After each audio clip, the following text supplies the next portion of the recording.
So I wanted to share some tips with you on how to search for programs on our website.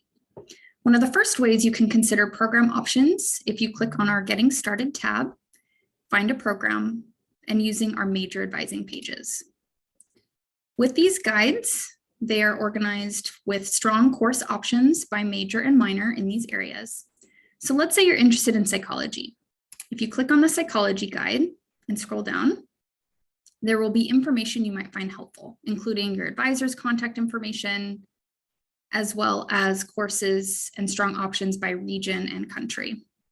So for example, the University of Botswana offers quite a bit of course alignments with our program of study here at Western.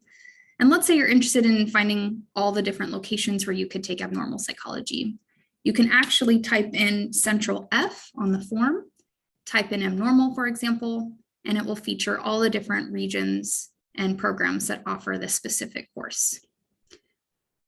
In addition to these major specific guides, you might also like to search by different category, including quarter options, freshman options, or some of our most affordable program options. And this guide is organized by price point, not necessarily by major or minor.